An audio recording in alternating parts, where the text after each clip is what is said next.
दोस्तों, हर महादेव। शिव पुराण रुद्र संहिता द्वितीय सती खंड अध्याय 26, 27, 28, 29, 30। प्रयाग में समस्त महात्मा मुनियों द्वारा किए गए यज्ञ में दक्ष का भगवान शिव को तिरस्कार पूर्वक शाप देना तथा नंदी द्वारा ब्राह्मण कुल को शाप प्रदान, भगवान शिव का नंदी को शांत करना। ब्रह्मा जी कहते हैं, नारद, पूर्व काल में समस्त महात्मा मुनि प्रयाग में एकत्र हुए थे। वहां सम्मिलित हुए उन सब महात्माओं का विधि विधान से एक बहुत बड़ा यज्ञ हुआ। उस यज्ञ में सनकादि सिद्धगण, देवर्षि, प्रजापति, देवता तथा ब्रह्म का साक्षात्कार करने वाले ज्ञानी भी पधारे थे। मैं भी मूर्तिमान महातेजस्वी निगमों और आगमों से युक्त हो सपरिवार वहां गया था। अनेक प्रकार के उत्सवों के साथ वहां उनका विचित्र समाज जुटा था। नाना शास्त्रों के संबंध में ज्ञान चर्चा एवं वाद विवाद हो रहे थे। मुने, उसी अवसर पर सती तथा पार्षदों के साथ त्रिलोक हितकारी, सृष्टिकर्ता एवं सबके स्वामी भगवान रुद्र भी वहां आ पहुंचे। भगवान शिव को आया देख संपूर्ण देवताओं, सिद्धों तथा मुनियों ने और मैंने भी भक्तिभाव से उन्हें प्रणाम किया और उनकी स्तुति की। फिर शिव की आज्ञा पाकर सब लोग प्रसन्नतापूर्वक यथास्थान बैठ गए। भगवान का दर्शन पाकर सब लोग संतुष्ट थे और अपने सौभाग्य की सराहना करते थे। इसी बीच में प्रजापतियों के भी पति प्रभु दक्ष, जो बड़े तेजस्वी थे, अकस्मात घूमते हुए प्रसन्नतापूर्वक वहां आए। वे मुझे प्रणाम करके मेरी आज्ञा ले वहां बैठे। दक्ष उन दिनों समस्त ब्रह्मांड के अधिपति बनाए गए थे, अतएव सबके द्वारा सम्माननीय थे। परंतु अपने इस गौरवपूर्ण पद को लेकर उनके मन में बड़ा अहंकार था, क्योंकि वे तत्वज्ञान से शून्य थे। उस समय समस्त देवर्षियों ने नतमस्तक हो स्तुति और प्रणाम के द्वारा दोनों हाथ जोड़कर उत्तम तेजस्वी दक्ष का आदर सत्कार किया। परंतु जो नाना प्रकार के लीला विहार करने वाले, सबके स्वामी और उत्कृष्ट लीलाकारी स्वतंत्र परमेश्वर हैं, उन महेश्वर ने उस समय दक्ष को मस्तक नहीं झुकाया। वे अपने आसन पर बैठे ही रह गए, खड़े होकर दक्ष का स्वागत नहीं किया। महादेव जी को वहां मस्तक झुकाते न देख मेरे पुत्र प्रजापति दक्ष मन ही मन अप्रसन्न हो गए। उन्हें रुद्र पर सहसा क्रोध हो आया। वे ज्ञान शून्य तथा महान अहंकारी होने के कारण महाप्रभु रुद्र को क्रूर दृष्टि से देखकर सबको सुनाते हुए उच्च स्वर से कहने लगे। दक्ष ने कहा, ये सब देवता, असुर, श्रेष्ठ ब्राह्मण तथा ऋषि मुझे विशेष रूप से मस्तक झुकाते हैं, परंतु वह जो प्रेतों और पिशाचों से घिरा हुआ महामनस्वी बनकर बैठा है, वह दुष्ट मनुष्य के समान क्यों मुझे प्रणाम नहीं करता? शमशान में निवास करने वाला यह निर्लज्ज जो मुझे इस समय प्रणाम नहीं करता, इसका क्या कारण है? इसके वेदोक्त कर्म लुप्त हो गए हैं। यह भूतों और पिशाचों से सेवित हो मतवाला बना फिरता है और शास्त्रीय विधि की अवहेलना करके नीति मार्ग को सदा कलंकित किया करता है। इसके साथ रहने वाले या इसका अनुसरण करने वाले लोग पाखंडी, दुष्ट, पापाचारी तथा ब्राह्मण को देखकर उद्दंडता पूर्वक उसकी निंदा करने वाले होते हैं। यह स्वयं ही स्त्री में आसक्त रहने वाला तथा रतिकर्म में ही दक्ष है। अतः मैं इसे शाप देने को उद्यत हुआ हूँ। यह रुद्र चारों वर्णों से पृथक और कुरूप है, इसे यज्ञ से बहिष्कृत कर दिया जाए। यह शमशान में निवास करने वाला तथा उत्तम कुल और जन्म से हीन है, इसलिए देवताओं के साथ यह यज्ञ में भाग न पाए। ब्रह्मा जी कहते हैं, नारद, दक्ष की कही हुई यह बात सुनकर भृगु आदि बहुत से महर्षि रुद्रदेव को दुष्ट मानकर देवताओं के साथ उनकी निंदा करने लगे। दक्ष की बात सुनकर नंदी को बड़ा रोष हुआ। उनके नेत्र चंचल हो उठे और वे दक्ष को शाप देने के विचार से तुरंत इस प्रकार बोले। नंदीश्वर ने कहा, अरे रे महामूढ़, दुष्ट बुद्धिशठ दक्ष, तूने मेरे स्वामी महेश्वर को यज्ञ से बहिष्कृत क्यों कर दिया? जिनके स्मरण मात्र से यज्ञ सफल और तीर्थ पवित्र हो जाते हैं, उन्हीं महादेव जी को तूने शाप कैसे दे दिया? दुर्बुद्धि दक्ष, तूने ब्राह्मण जाति की चपलता से प्रेरित हो इन रुद्रदेव को व्यर्थ ही शाप दे डाला है। महाप्रभु रुद्र सर्वथा निर्दोष हैं, तथापि तूने व्यर्थ ही उनका उपहास किया है। ब्राह्मणाधम, जिन्होंने इस जगत की सृष्टि की, जो इसका पालन करते हैं और अंत में जिनके द्वारा इसका संहार होगा, उन्हीं इन महेश्वर रूप को तूने शाप कैसे दे दिया?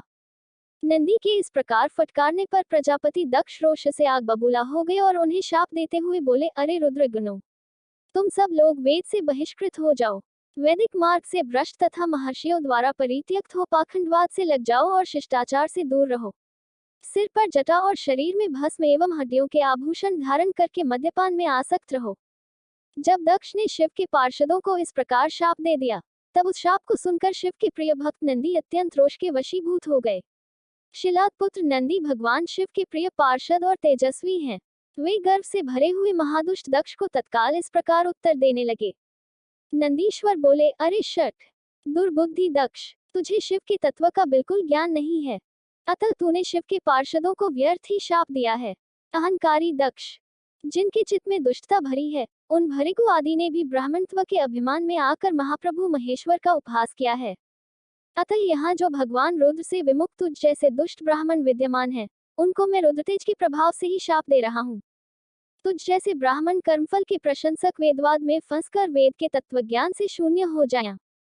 वे ब्राह्मण सदा भोगों में तन्मय रहकर स्वर्ग को ही सबसे बड़ा पुरुषार्थ मानते हुए स्वर्ग से बढ़कर दूसरी कोई वस्तु नहीं है, ऐसा कहते रहे तथा क्रोध, लोभ और मद से युक्त हो निर्लज भिक्षुक बने रहें। कितने ही ब्राह्मण वेदमार्ग को सामने रखकर शूद्रों का यज्ञ कराने वाले और दरिद्र होंगे, सदा दान लेने में ही लगे रहेंगे। दूषित दान ग्रहण करने के कारण वे सबके सब नरकगामी होंगे। दक्ष, उनमें से कुछ ब्राह्मण तो ब्रह्मराक्षस भी होंगे। जो परमेश्वर शिव को सामान्य देवता समझकर उनसे द्रोह करता है, वह दुष्ट बुद्धि वाला प्रजापति दक्ष तत्वज्ञान से विमुख हो जाए। यह विषय सुख की इच्छा से कामनारूपी कपट से युक्त धर्म वाले गृहस्थाश्रम में आसक्त रहकर कर्मकांड का तथा कर्मफल की प्रशंसा करने वाले सनातन वेदवाद का ही विस्तार करता रहे। इसका आनंददायी मुख नष्ट हो जाए, यह आत्मज्ञान को भूलकर पशु के समान हो जाए तथा यह दक्ष कर्मभ्रष्ट हो शीघ्र ही बकरे के मुख से युक्त हो जाए। इस प्रकार कुपित हुए नंदी ने जब ब्राह्मणों को और दक्ष ने महादेव जी को शाप दिया, तब वहां महान हाहाकार मच गया। नारद, मैं वेदों का प्रतिपादक होने के कारण शिव तत्व को जानता हूँ, इसलिए दक्ष का वह शाप सुनकर मैंने बारंबार उसकी तथा भृगु आदि ब्राह्मणों की भी निंदा की। सदाशिव महादेव जी भी नंदी की वह बात सुनकर हंसते हुए से मधुर वाणी में बोले। वे नंदी को समझाने लगे। सदाशिव ने कहा, नंदन, मेरी बात सुनो, तुम तो परम ज्ञानी हो, तुम्हें क्रोध नहीं करना चाहिए। तुमने भ्रम से यह समझकर कि मुझे शाप दिया गया, व्यर्थ ही ब्राह्मण कुल को शाप दे डाला। वास्तव में मुझे किसी का शाप छू ही नहीं सकता, अतः तुम्हें उत्तेजित नहीं होना चाहिए। वेद मंत्राक्षरमय और सुक्तमय है, उसके प्रत्येक सूक्त में समस्त देहधारियों के आत्मा परमात्मा प्रतिष्ठित हैं। अतः उन मंत्रों के ज्ञाता नित्य आत्मवेता हैं, इसलिए तुम रोषवश उन्हें शाप न दो। किसी की बुद्धि कितनी ही दूषित क्यों न हो, वह कभी वेदों को शाप नहीं दे सकता। इस समय मुझे शाप नहीं मिला है, इस बात को तुम्हें ठीक ठीक समझना चाहिए। महामते, तुम सनकादि सिद्धों को भी तत्व ज्ञान का उपदेश देने वाले हो, अतः शांत हो जाओ। मैं ही यज्ञ हूँ, मैं ही यज्ञ कर्म हूँ, यज्ञों के अंगभूत समस्त उपकरण भी मैं ही हूँ। यज्ञ की आत्मा मैं हूँ, यज्ञ प्रायण यजमान भी मैं हूँ और यज्ञ से बहिष्कृत भी मैं ही हूँ। यह कौन, तुम कौन और ये कौन, वास्तव में सब मैं ही हूँ। तुम अपनी बुद्धि से इस बात का विचार करो। तुमने ब्राह्मणों को व्यर्थ ही शाप दिया है। महामते, तुम तत्वज्ञान के द्वारा प्रपंच रचना का बाध करके आत्मनिष्ठ ज्ञानी एवं क्रोध आदि से शून्य हो जाओ। ब्रह्मा जी कहते हैं, नारद, भगवान शंभु के इस प्रकार समझाने पर नंदकेश्वर विवेकप्रायण हो क्रोध रहित एवं शांत हो गए। भगवान शिव भी अपने प्राणप्रिय पार्षद नंदी को शीघ्र ही तत्व का बोध कराकर प्रमथ गुणों के साथ वहां से प्रसन्नतापूर्वक अपने स्थान को चल दिए। इधर रोषावेश से युक्त दक्ष भी ब्राह्मणों से घिरे हुए अपने स्थान को लौट गए, परंतु उनका चित्त शिवद्रोह में ही तत्पर था। उस समय रुद्र को शाप दिए जाने की घटना का स्मरण करके दक्ष सदा महान रोष से भरे रहते थे। उनकी बुद्धि पर मूर्ता छा गई थी। वे शिव के प्रति श्रद्धा को त्याग कर शिव पूजकों की निंदा करने लगे। तात नारद, इस प्रकार परमात्मा शंभु के साथ दुर्व्यवहार करके दक्ष ने अपनी जिस दुष्ट बुद्धि का परिचय दिया था, वह मैंने तुम्हें बता दी। अब तुम उनकी पराकाष्ठा को पहुंची हुई दुर्बुद्धि का वृतांत सुनो, मैं बता रहा हूँ। शिव पुराण रुद्र संहिता, द्वितीय सती खंड, अध्याय 27। दक्ष के द्वारा यज्ञ का आयोजन, उसमें ब्रह्मा, विष्णु, देवताओं और ऋषियों का आगमन, दक्ष द्वारा सबका सत्कार, यज्ञ का आरंभ, दधीचि द्वारा शिव को बुलाने का अनुरोध और दक्ष के विरोध करने पर शिव भक्तों का वहां से निकल। ब्रह्मा जी कहते हैं, नारद, एक समय दक्ष ने एक बहुत बड़े यज्ञ का आरंभ किया। उस यज्ञ की दीक्षा लेकर उन्होंने उस समय समस्त देवर्षियों, महर्षियों तथा देवताओं को बुलाया। वे सभी उस यज्ञ में पधारे। अगस्त्य, कश्यप, अत्रि, वामदेव, भृगु, दधीचि, व्यास, भारद्वाज, गौतम, पैल, पराशर, गर्ग, भार्गव, ककुश, सित, सुमंतु, त्रिकंक और वैशंपायन ये तथा दूसरे बहुसंख्यक मुनि अपने स्त्री पुत्रों को साथ ले मेरे पुत्र दक्ष के यज्ञ में हर्षपूर्वक सम्मिलित हुए थे। इनके सिवा समस्त देवगण, अभ्युदयशाली लोकपालगण और सभी उपदेवता अपनी उपकारक सैन्य शक्ति के साथ वहां पधारे थे। दक्ष ने प्रार्थना करके सदल बल मुझ विश्वस्रष्टा ब्रह्मा को भी सत्यलोक से बुलवाया था। इसी तरह भांति भांति से सादर प्रार्थना करके वैकुंठ लोक से विष्णु भी उस यज्ञ में बुलाए गए थे। शिवद्रोही दुरात्मा दक्ष ने उन सबका बड़ा सत्कार किया। विश्वकर्मा ने अत्यंत दीप्तिमान, विशाल और बहुमूल्य दिव्य भवन बनाए थे। दक्ष ने वे ही भवन समागत अतिथियों को ठहरने के लिए दिए। सभी लोग सम्मानित हो उन संपूर्ण भवनों में यथायोग्य स्थान पाकर ठहरे हुए थे। दक्ष का वह महायज्ञ उस समय कनखल नामक तीर्थ में हो रहा था। उसमें दक्ष ने भृगु आदि तपोधनों को ऋत्विज बनाया। संपूर्ण रूपगणों के साथ स्वयं विष्णु उसके अधिष्ठाता थे। मैं वेदत्रयी की विधि को दिखाने या बताने वाला ब्रह्मा बना था।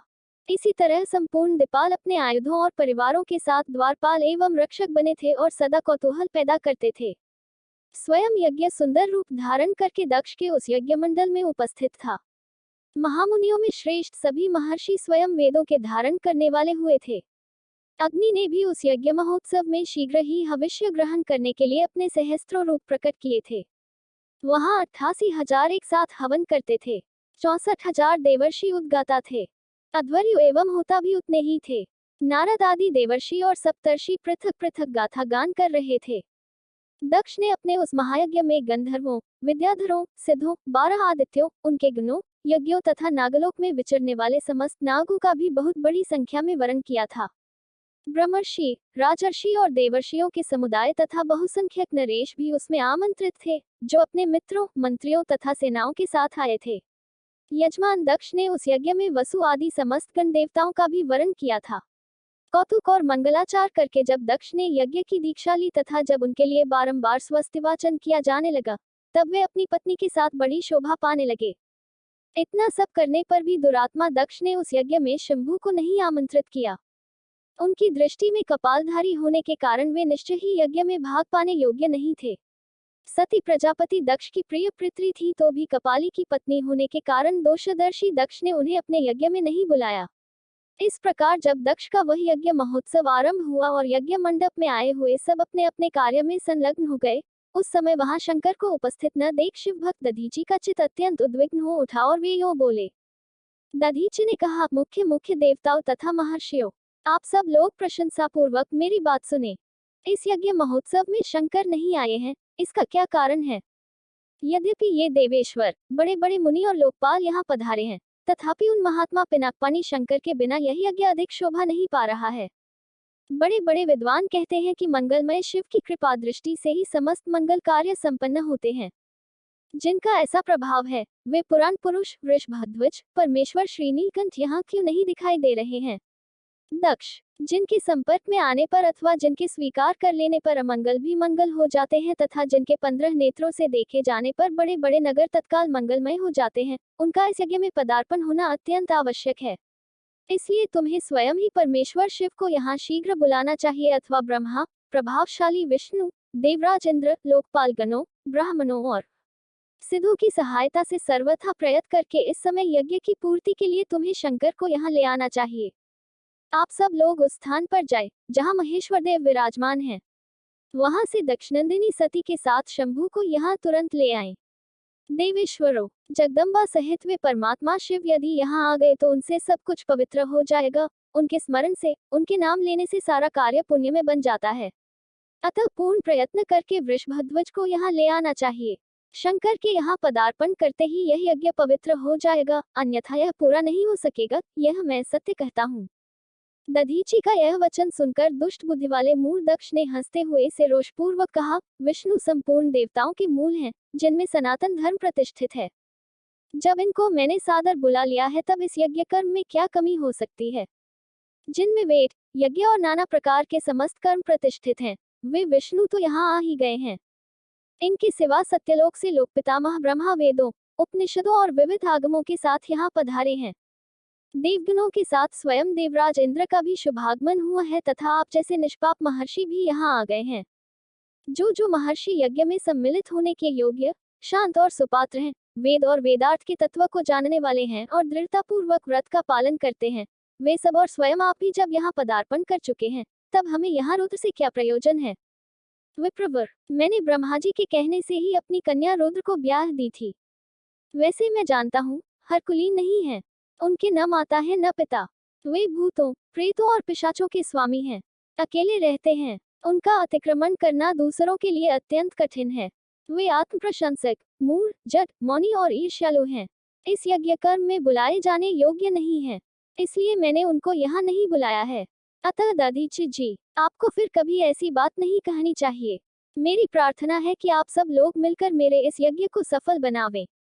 दक्ष की यह बात सुनकर दधीचि ने समस्त देवताओं और मुनियों की सुनते हुए यह सारगर्भित बात कही।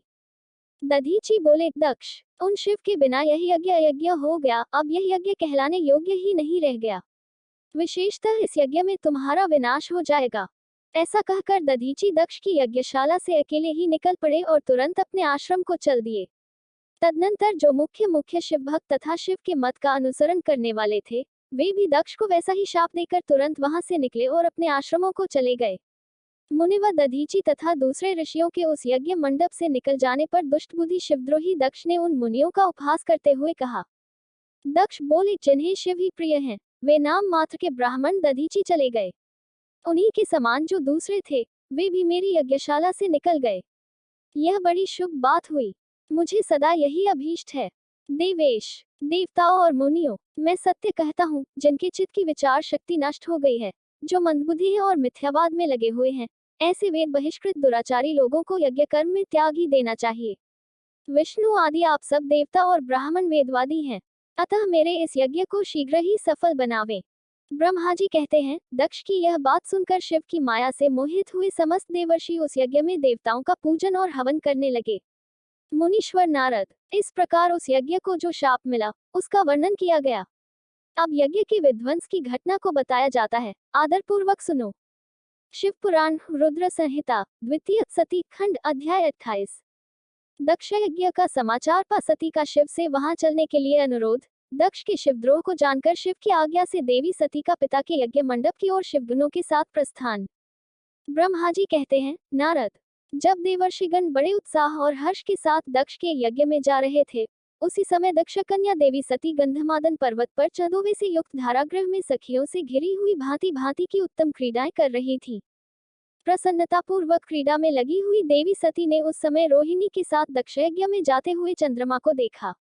देखकर वे अपनी हितकारिणी प्राणप्यारी श्रेष्ठ सखी विजया से बोली, मेरी सखियों में श्रेष्ठ प्राणप्रिय विजय, जल्दी जाकर पूछ तो आ, ये चंद्रदेव रोहिणी के साथ कहाँ जा रहे हैं। सती के इस प्रकार आज्ञा देने पर विजया तुरंत उनके पास गई और उसने यथोचित शिष्टाचार के साथ पूछा, चंद्रदेव, आप कहाँ जा रहे हैं। विजया का यह प्रश्न सुनकर चंद्रदेव ने अपनी यात्रा का उद्देश्य आदरपूर्वक बताया। दक्ष के यहाँ होने वाले यज्ञोत्सव आदि का सारा वृतांत कहा। वह सब सुनकर विजया बड़ी उतावली के साथ देवी के पास आई और चंद्रमा ने जो कुछ कहा था, वह सब उसने कह सुनाया। उसे सुनकर कालिका सती देवी को बड़ा विस्मय हुआ। अपने यहाँ सूचना न मिलने का क्या कारण है, यह बहुत सोचने विचारने पर भी उनकी समझ में नहीं आया। तब उन्होंने पार्षदों से घिरे अपने स्वामी शिव के पास आकर शंकर से पूछा। सती बोली, प्रभो, मैंने सुना है कि मेरे पिताजी के यहाँ कोई बहुत बड़ा यज्ञ हो रहा है। उसमें बहुत बड़ा उत्सव होगा। उसमें सब देवर्षि एकत्र हो रहे हैं। देवेश्वर, पिताजी के उस यज्ञ में चलने की रुचि आपको क्यों नहीं हो रही है। इस विषय में जो बात हो, वह सब बताइए। महादेव, सुहृदों का यह धर्म है कि वे सुहृदों के साथ मिले जुलें। यह मिलन उनके प्रेम को बढ़ाने वाला होता है। अतः प्रभो, मेरे स्वामी, आप मेरी प्रार्थना मानकर सर्वथा प्रयत्न करके मेरे साथ पिताजी की यज्ञशाला में आज ही चलिए। सती की यह बात सुनकर महेश्वर देव, जिनका हृदय दक्ष के वाग्वानों से घायल हो चुका था, मधुर वाणी में बोले, देवी, तुम्हारे पिता दक्ष मेरे विशेष द्रोही हो गए हैं। जो प्रमुख देवता और ऋषि अभिमानी, मूढ़ और ज्ञान शून्य हैं, वे ही सब तुम्हारे पिता के यज्ञ में गए हैं। जो लोग बिना बुलाए दूसरे के घर जाते हैं, वे वहां अनादर पाते हैं, जो मृत्यु से भी बढ़कर कष्टदायक है। अतः प्रिय, तुमको और मुझको तो विशेष रूप से दक्ष के यज्ञ में नहीं जाना चाहिए, क्योंकि वहां हमें बुलाया नहीं गया है। यह मैंने सच्ची बात कही है। महात्मा महेश्वर के ऐसा कहने पर सती रोषपूर्वक बोली, शंभो, आप सबके ईश्वर हैं। जिनके जाने से यज्ञ सफल होता है, उन्हीं आपको मेरे दुष्ट पिता ने इस समय आमंत्रित नहीं किया है। प्रभो, उस दुरात्मा का अभिप्राय क्या है, वह सब मैं जानना चाहती हूँ। साथ ही वहां आए हुए संपूर्ण दुरात्मा देवर्षियों के मनोभाव का भी मैं पता लगाना चाहती हूँ। अतः प्रभो, मैं आज ही पिता के यज्ञ में जाती हूँ। नाथ महेश्वर, आप मुझे वहां जाने की आज्ञा दे दें।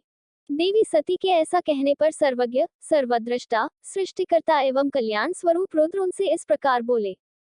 शिव ने कहा, उत्तम व्रत का पालन करने वाली देवी, यदि इस प्रकार तुम्हारी रुचि वहां अवश्य जाने के लिए हो गई है तो मेरी आज्ञा से तुम शीघ्र अपने पिता के यज्ञ में जाओ। यह नंदी वृषभ सुसज्जित है, तुम एक महारानी के अनुरूप राजोपचार साथ ले सादर इस पर सवार हो बहुसंख्यक प्रमथगणों के साथ यात्रा करो। प्रिय, इस विभूषित वृषभ पर आरूढ़ हो। रुद्र के इस प्रकार आदेश देने पर सुंदर आभूषणों से अलंकृत सती देवी सब साधनों से युक्त हो पिता के घर की ओर चली। परमात्मा शिव ने उन्हें सुंदर वस्त्र, आभूषण तथा परम उज्ज्वल छत्र, चामर आदि महाराजोचित उपचार दिए। शिव की आज्ञा से 60,000 रुद्रगण बड़ी प्रसन्नता और उत्साह के साथ कौतूहलपूर्वक सती के साथ गए। उस समय वहां यज्ञ के लिए यात्रा करते समय सब और उत्सव होने लगा। महादेव जी के गणों ने शिवप्रिया सती के लिए बड़ा भारी उत्सव रचाया। वे सभी गण कौतूहलपूर्ण कार्य करने तथा सती और शिव के यश को गाने लगे। शिव के प्रिय और वीर प्रमथगण प्रसन्नता पूर्वक उछलते कूदते चल रहे थे।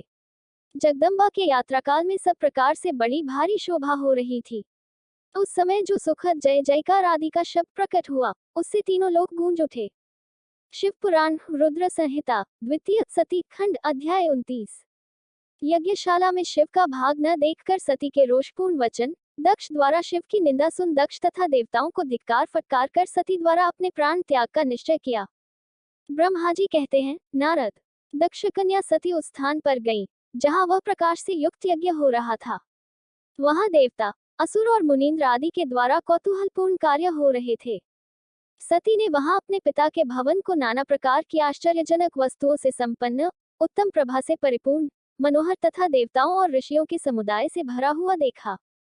देवी सती भवन के द्वार पर जाकर खड़ी हुई और अपने वाहन नंदी से उतरकर अकेली ही शीघ्रतापूर्वक यज्ञशाला के भीतर चली गईं।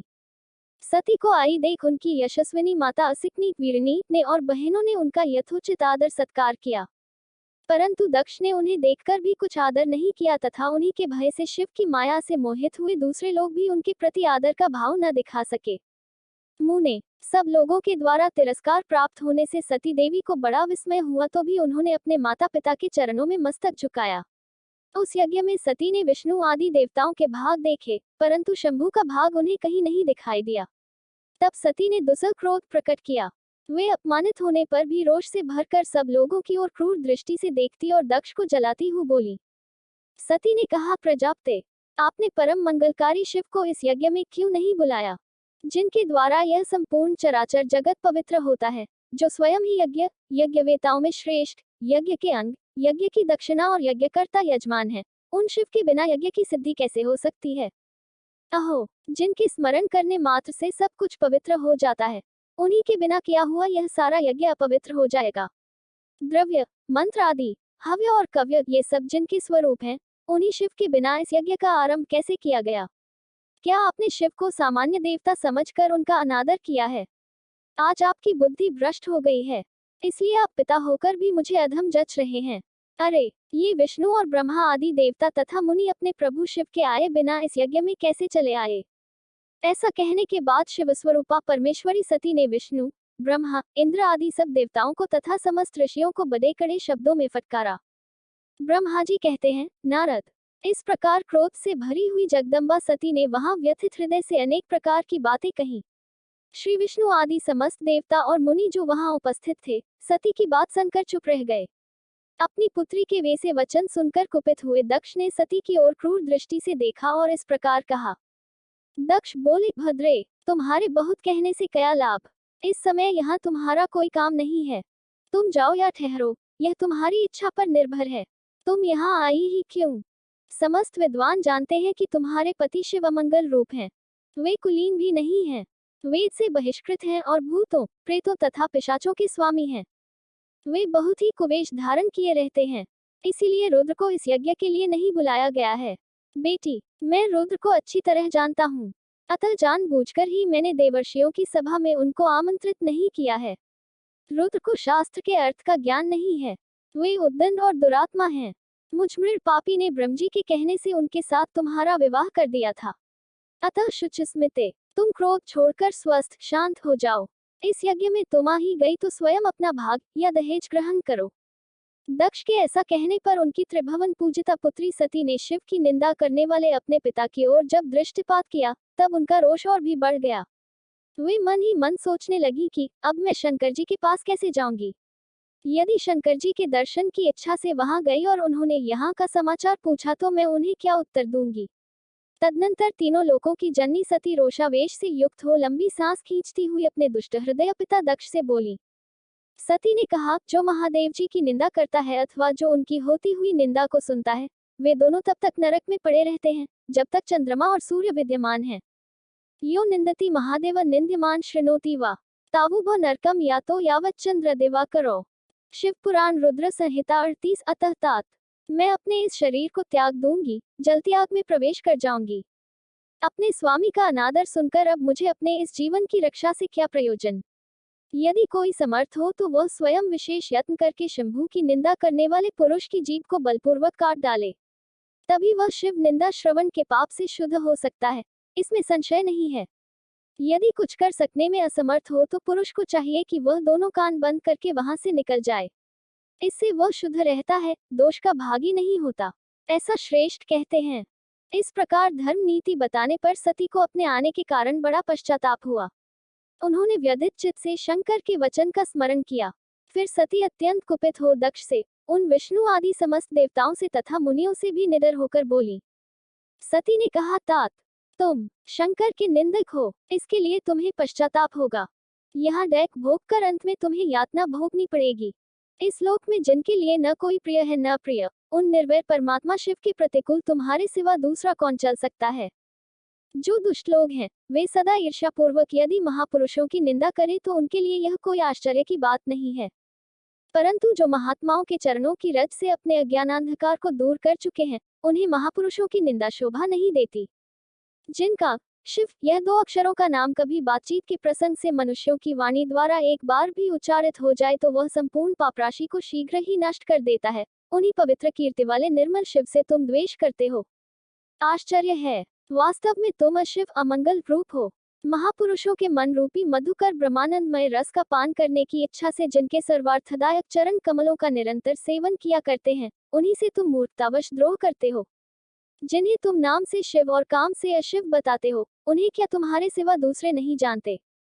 ब्रह्मा आदि देवता, सनक आदि मुनि तथा अन्य ज्ञानी क्या उनके स्वरूप को नहीं समझते। उदार बुद्धि शिव जटा फैलाए, कपाल धारण किए शमशान में भूतों के साथ प्रसन्नता पूर्वक रहते तथा भस्म एवं नरमुंडों की माला धारण करते हैं। इस बात को जानकर भी जो मुनि और देवता उनके चरणों से गिरे हुए निर्माल्य को बड़े आदर के साथ अपने मस्तक पर चढ़ाते हैं, इसका क्या कारण है। यही कि वे शिव ही परमेश्वर हैं। प्रवृत्ति यज्ञ याग आदि और निवृत्ति शम दम आदि दो प्रकार के कर्म बताए गए हैं। मनीषी पुरुषों को उनका विचार करना चाहिए। वेद में विवेचन पूर्वक उनके रागी और विरागी दो प्रकार के अलग अलग अधिकारी बताए गए हैं। परस्पर विरोधी होने के कारण उन दोनों प्रकार के कर्मों का एक साथ एक ही कर्ता के द्वारा आचरण नहीं किया जा सकता। शंकर तो परब्रह्म परमात्मा है, उनमें इन दोनों ही प्रकार के कर्मों का प्रवेश नहीं है। उन्हें कोई कर्म प्राप्त नहीं होता, उन्हें किसी भी प्रकार के कर्म करने की आवश्यकता नहीं है। पिताजी, हमारा ऐश्वर्य अव्यक्त है, उसका कोई लक्षण व्यक्त नहीं है, सदा आत्मज्ञानी महापुरुष ही उसका सेवन करते हैं। तुम्हारा पास वह ऐश्वर्य नहीं है। यज्ञशालाओं में रहकर वहां के अन्न से तृप्त होने वाले कर्मठ लोगों को जो भोग प्राप्त होता है, उससे वह ऐश्वर्य बहुत दूर है। जो महापुरुषों की निंदा करने वाला और दुष्ट है, उसके जन्म को धिक्कार है। पुरुष को चाहिए कि उसके संबंध को विशेष रूप से प्रयत्न करके त्याग दे। जिस समय शिव तुम्हारे साथ मेरा संबंध दिखलाते हुए मुझे दाक्षायणी कहकर पुकारेंगे, उस समय मेरा मन सहसा अत्यंत दुखी हो जाएगा। इसलिए तुम्हारे अंग से उत्पन्न हुए सदा शव के तुल्य घृणित इस शरीर को इस समय मैं निश्चय ही त्याग दूंगी और ऐसा करके सुखी हो जाऊंगी। हे देवताओं और मुनियों, तुम सब लोग मेरी बात सुनो। तुम्हारे हृदय में दुष्टता आ गई है। तुम लोगों का यह कर्म सर्वथा अनुचित है। तुम सब लोग मूढ़ हो, क्योंकि शिव की निंदा और कलह तुम्हें प्रिय है। अतः हर से तुम्हें इस कुकर्म का निश्चय ही पूरा पूरा दंड मिलेगा। ब्रह्मा जी कहते हैं, नारद, उस यज्ञ में दक्ष तथा देवताओं से ऐसा कहकर सती देवी चुप हो गईं और मन ही मन अपने प्राणवल्लभ शंभू का स्मरण करने लगी। शिव पुराण रुद्र संहिता द्वितीय सती खंड अध्याय 30। सती का योगाग्नि से अपने शरीर को भस्म कर देना। दर्शकों का हाहाकार, शिव पार्षदों का प्राण त्याग तथा दक्ष पर आक्रमण, ऋभुओं द्वारा उनका भगाया जाना तथा देवताओं की चिंता। ब्रह्मा जी कहते हैं, नारद। मौन हुई सती देवी अपने पति का सादर स्मरण करके शांतचित हो सहसा उत्तर दिशा में भूमि पर बैठ गईं। उन्होंने विधिपूर्वक जल का आचमन करके वस्त्र ओढ़ लिया और पवित्र भाव से आंखें मूंद कर पति का चिंतन करती हुई वे योग मार्ग में स्थित हो गईं। उन्होंने आसन को स्थिर कर प्राणायाम द्वारा प्राण और अपान को एक रूप करके नाभिचक्र में स्थित किया। फिर उदान वायु को बलपूर्वक नाभिचक्र से ऊपर उठाकर बुद्धि के साथ हृदय में स्थापित किया। तत्पश्चात शंकर की प्राणवल्लभा अनिंदिता सती उस हृदय स्थित वायु को कंठमार्ग से भ्रुकुटियों के बीच में ले गई। इस प्रकार दक्ष पर कुपित हो सहसा अपने शरीर को त्यागने की इच्छा से सती ने अपने संपूर्ण अंगों में योग मार्ग के अनुसार वायु और अग्नि की धारणा की। तदनंतर अपने पति के चरणारविंदों का चिंतन करती हुई सती ने अन्य सब वस्तुओं का ध्यान भुला दिया। उनका चित्त योग मार्ग में स्थित हो गया था, इसलिए वहां उन्हें पति के चरणों के अतिरिक्त और कुछ नहीं दिखाई दिया। मुनिश्रेष्ठ, सती का निष्पाप शरीर तत्काल गिरा और उनकी इच्छा के अनुसार योगाग्नि से जलकर उसी क्षण भस्म हो गया। उस समय वहां आए हुए देवता आदि ने जब यह घटना देखी, तब वे बड़े जोर से हाहाकार करने लगे। उनका वह महान, अद्भुत, विचित्र एवं भयंकर हाहाकार आकाश में और पृथ्वी तल पर सब ओर फैल गया। लोग कह रहे थे, हाय, महान देवता भगवान शंकर की परम प्रेयसी सती देवी ने किस दुष्ट के दुर्व्यवहार से कुपित हो अपने प्राण त्याग दिए। अहो, ब्रह्मा जी के पुत्र इस दक्ष की बड़ी भारी दुष्टता तो देखो। सारा चराचर जगत जिसकी संतान है, उसी की पुत्री मनस्विनी सती देवी, जो सदा ही मान पाने के योग्य थी, उसके द्वारा ऐसी निरादित हुई कि प्राणों से ही हाथ धो बैठी।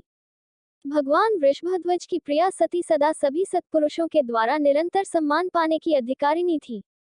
वास्तव में उसका हृदय बड़ा ही असहिष्णु है। वह प्रजापति दक्ष ब्राह्मण द्रोही है, इसलिए सारे संसार में उसे महान अपयश प्राप्त होगा। उसकी अपनी ही पुत्री उसी के अपराध से जब प्राण त्याग करने को उद्यत ही गई, तब भी उस महानर का भोगी शंकर द्रोही ने उसे रोका तक नहीं। जिस समय सब लोग ऐसा कह रहे थे, उसी समय शिवजी की पार्षद सती का यह अद्भुत प्राण त्याग देख तुरंत ही क्रोधपूर्वक अस्त्र शस्त्र ले दक्ष को मारने के लिए उठ खड़े हुए। यज्ञ मंडप के द्वार पर खड़े हुए वे भगवान शंकर के समस्त 7,000 पार्षद, जो बड़े भारी बलवान थे, अत्यंत रोष से भर गए और हमें धिक्कार है, ऐसा कहते हुए भगवान शंकर के गुणों के वे सभी वीर उत्पत्ति बारंबार उच्च स्वर से हाहाकार करने लगे। देवर्षे, कितने ही पार्षद तो वहां शोक से ऐसे व्याकुल हो गए कि वे अत्यंत तीखे प्राणनाशक शस्त्रों द्वारा अपने ही मस्तक और मुख आदि अंगों पर आघात करने लगे। इस प्रकार 20,000 पार्षद उस समय दक्ष कन्या सती के साथ ही नष्ट हो गए। यह एक अद्भुत सी बात हुई। नष्ट होने से बचे हुए महात्मा शंकर के वे प्रमथगण क्रोध युक्त दक्ष को मारने के लिए हथियार लिए उठ खड़े हुए। मुने, उन आक्रमणकारी पार्षदों का वेग देखकर भगवान भृगु ने यज्ञ में विघ्न डालने वालों का नाश करने के लिए नियत अपहता असुराह रक्षासी वेदशद इस यजुर्मंत्र से दक्षिणाग्नि से आहुति दी। भृगु की आहुति देते ही यज्ञकुंड से ऋभु नामक सहस्त्रों महान देवता, जो बड़े प्रबल वीर थे, वहां प्रकट हो गए। मुनीश्वर, उन सबके हाथ में जलती हुई लकड़ियां थीं। उनके साथ प्रमथगणों का अत्यंत विकट युद्ध हुआ, जो सुनने वालों के भी रोंगटे खड़े कर देने वाला था। उन ब्रह्मतेज से संपन्न महावीर ऋभुओं की सब ओर से ऐसी मार पड़ी, जिससे प्रमथगण बिना अधिक प्रयास के ही भाग खड़े हुए। इस प्रकार उन देवताओं ने उन शिवगुणों को तुरंत मार भगाया। यह अद्भुत सी घटना भगवान शिव की महाशक्तिमती इच्छा से ही हुई। वह सब देखकर ऋषि, इंद्रादि देवता, मरुद गगन, विश्वेदेव, अश्विनी कुमार और लोकपाल चुप ही रहे। कोई सब ओर से आकर वहां भगवान विष्णु से प्रार्थना करते थे कि किसी तरह विघ्न टल जाए। वे उद्विग्न हो बारंबार विघ्न निवारण के लिए आपस में सलाह करने लगे। प्रमथगणों के नाश होने और भगाए जाने से जो भावी परिणाम होने वाला था, उसका भली भांति विचार करके उत्तम बुद्धि वाले श्री विष्णु आदि देवता अत्यंत उद्विग्न हो उठे थे। मुने, इस प्रकार दुरात्मा शंकर द्रोही ब्रह्मबंधु दक्ष के यज्ञ के उस समय बड़ा भारी विघ्न उपस्थित हो गया। दोस्तों, अगली वीडियो देखने के लिए आप चैनल सब्सक्राइब जरूर करें और लाइक करें और कमेंट करें। हर हर महादेव।